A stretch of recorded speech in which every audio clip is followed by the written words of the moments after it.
Hi,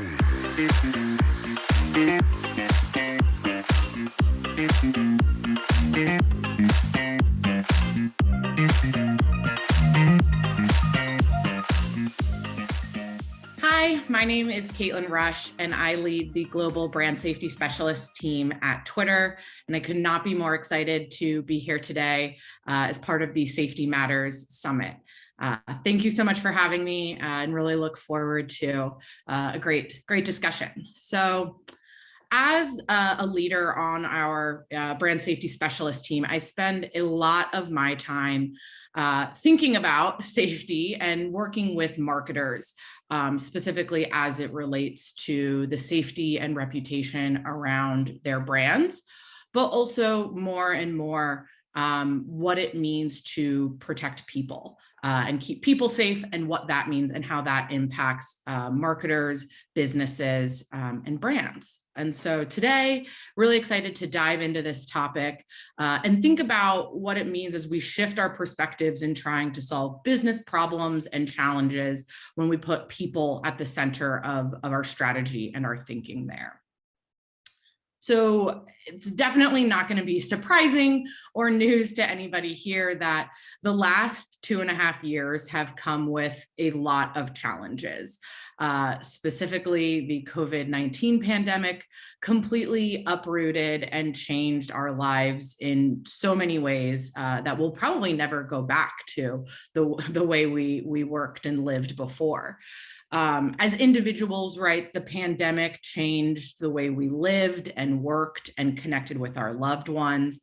And then as professionals in our business lives, this really required us to rethink the way that we, conducted our service models, what we were prioritizing and strategizing and focusing on, and ultimately how we were serving not only our customers, but also our employees and every single stakeholder that our businesses touch, and really thinking about how can we consider the evolving needs of all of these people and individuals and ensure that our business models were evolving to continue to meet those needs.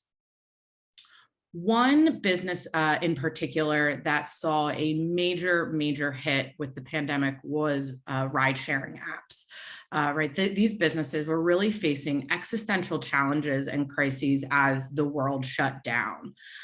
We became, a society where we were being encouraged to stay home. It wasn't safe to leave the house.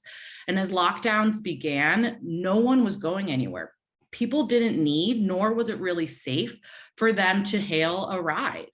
And as all of this was unfolding, there was so much uncertainty, and we just didn't know, right, when it would end and what exactly it would look like. So people's needs were changing. We no longer needed a safe ride home after a night out. What we needed was the security to be tested to know if we were sick or not. We needed the reassurance that fundamental pieces of our lives, like elections, would remain intact. And eventually, when they were available, we needed access to vaccines. We saw Uber really rise to this challenge and put people and their changing needs at the center of their response with their Move What Matters campaign.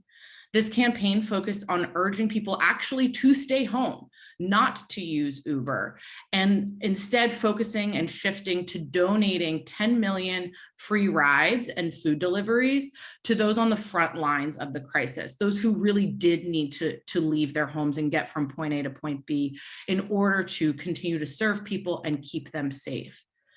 Through this approach, Twitter became enablers for testing, for voting, and for vaccinations. They shifted their mindset to focus on how their service and the value that they bring to the world could offer new perspectives in this changing societal needs that were emerging and evolving.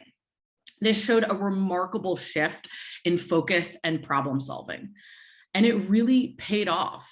Not only did they drive a 33% lift in positive sentiment on Twitter, but they saw their best quarter ever and have continued to grow and increase their business. And this is exactly the shift that we need to make in our thinking about brand safety, and what I'm really excited to talk about today. Putting people first fundamentally shifts the way we solve problems. Thinking specifically about brand safety. Historically, we've thought a lot about it, understandably, through the lens of brands. How can we protect brands? How can we build them safe harbors? But brand safety is a really complex problem and something that we have seen continue to rapidly evolve and change in ways that keeps advertisers, agencies, platforms, and the entire media ecosystem on their toes. And by taking a brand first or brand only approach to this, we're forced really into a reactive place. We're only able to run at and try to solve these challenges and problems from behind the ball, right? Think of the old game of whack-a-mole. Simply going and trying to beat down the latest challenge of the day is not preparing us to adequately meet the next one. But when we reframe brand safety to people safety, we really create a much more powerful and sustainable solution by putting those people at the core of everything we do.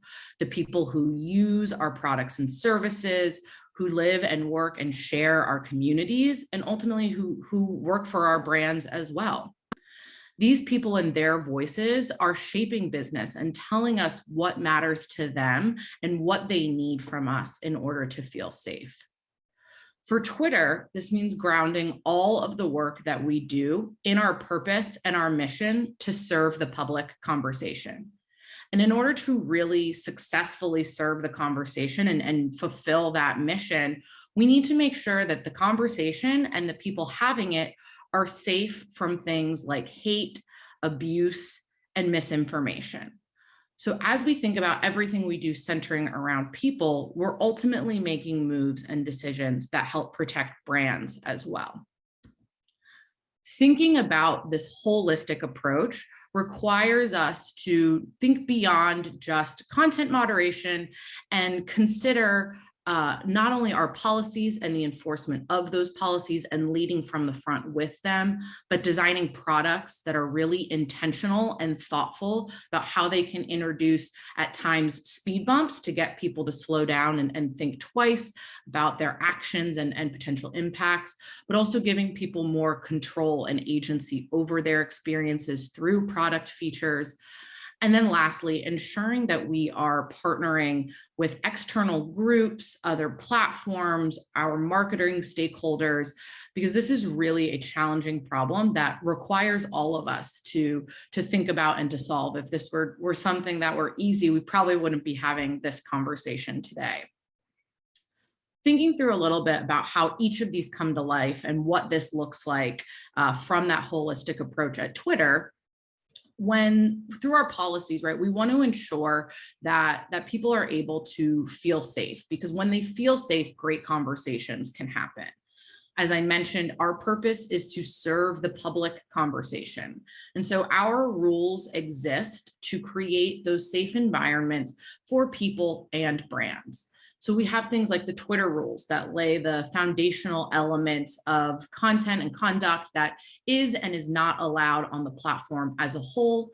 And then we build from there to protect additional stakeholder groups, like our ads policies that protect users and consider, what content can be promoted from a brand, as well as our brand safety policies that inform the environments that we're serving ads within on the platform. Because there might be times that something is valuable and really crucial to be shared and discussed organically, but would not be appropriate to monetize.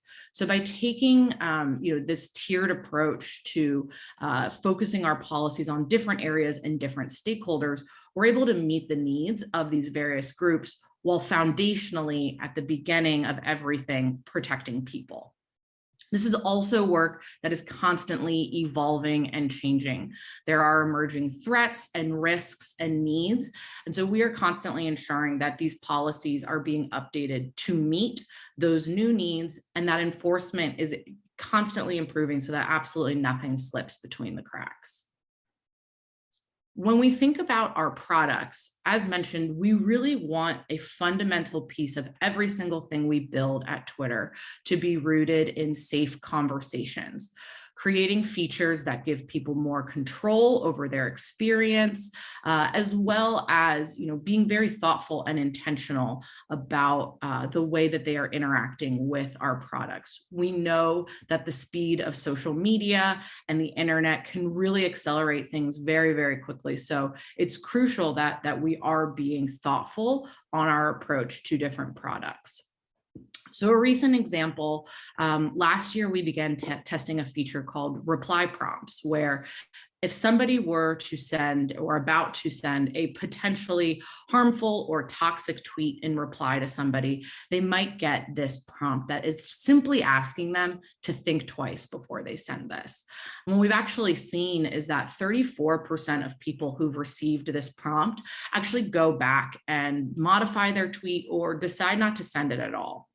And when we think about the really kind of fundamental behavior change we're asking people to make here, small steps like this can have profound impact on creating a safer environment for people and ultimately brands. And of course, all of this comes together and shapes our partnerships. As I said, we cannot do this alone. And so we seek out expert feedback from the advertising industry, from human and civil rights groups and organizations to inform all of the work that we are doing, ensuring that we are, again, meeting this continually rising bar, but also that we are sharing our learnings and our expertise, and that others are able to learn from our lessons and the things that we have seen. And so this is really enabling us to create a safer environment for everybody, even off of Twitter. Evolving how we can apply this sort of people first thinking and approach to any business or any brand, we want to ultimately answer and think about what are basic human needs. At the end of the day, people really just want to feel comfortable, they want to feel confident, and they want to feel like they contribute. And so anything a business can do to help people feel these three things will ultimately create a really safe and rewarding environment for their customers, for their employees, and for everybody that they might come into interaction with their brand. So three things that we advise businesses to think about with this, and some examples of how these steps have come to life through various brand messaging campaigns we've seen on Twitter. First and foremost, just listen. Show up with a listening ear and really take in what you are hearing from people. There are so many ways to listen to people, both online and off. Twitter obviously is just one example of a great, online forum where you can tap into the conversation and really see what is being said. And I think with this, really important to note as well, listen to both your fans and detractors. All of these voices are going to give you a window into how your products and services are perceived in the world and how they're actually, really being used at the end of the day. And all of that information can go back to inform product strategies, to inform messaging campaigns, really shaping the way that you show up in the world. McDonald's is a company we have seen do this really, really well. Over and over again, McDonald's leans into social listening to discover what their customers are passionate about, and they lean on that information to inform, again, promotions and products. So one example that we saw come out of this was their famous orders piece, which, everybody has a go-to order when they go to McDonald's. Mine personally, I love chicken McNuggets. So they heard and saw, right, that their fan base or their customers were really passionate about music, and knowing that, music is founded in individuals, in people coming and sharing their art and expressions, they tapped into different artists to share what their famous orders, their go-to order at McDonald's is, and created these little packages that you could then go and order, just like your favorite band or artist did. And the one group that they really, really saw rise above the rest with their fan base just being absolutely, obsessed over was BTS. And so they created their, BTS famous order meal, and it drove their busiest week of the year because they were listening and acting based on what they were hearing, creating a fun space for their customers.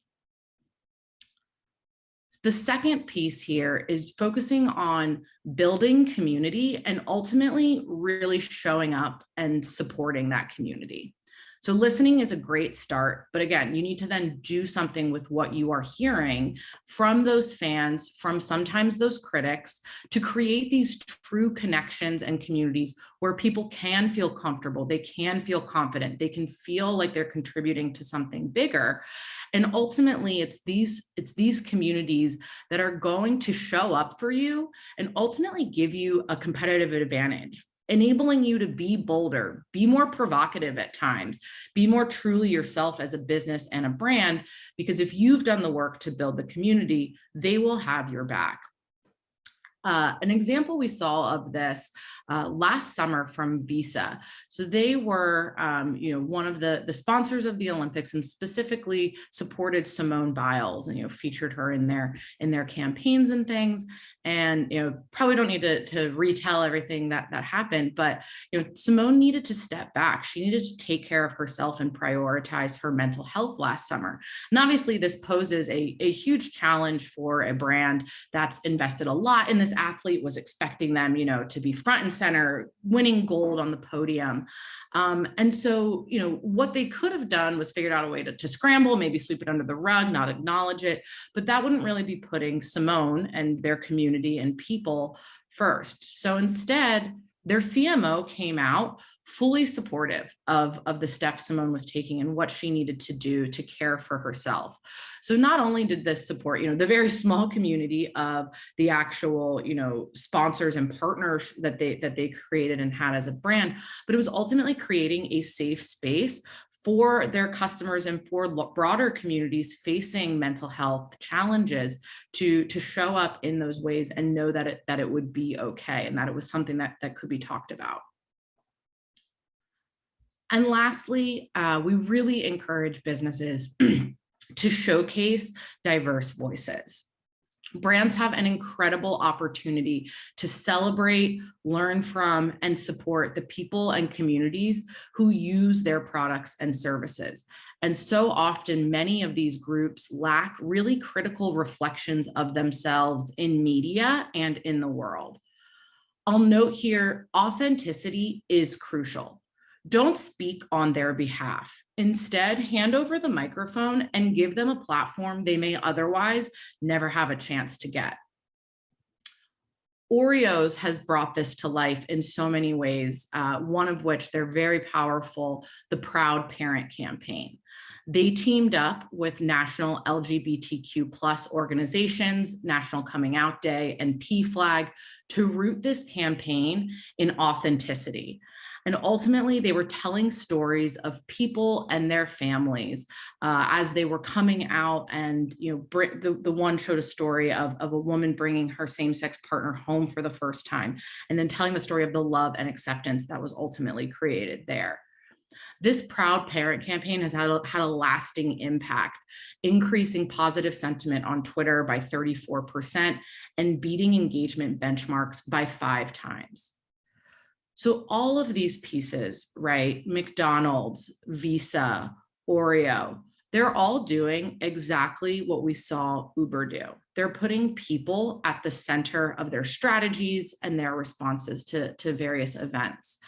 And we know that when we put people first, we're shifting the way we solve problems and ultimately becoming better at solving those problems. Like I said, brand safety is really hard. It's something we're all working to improve on.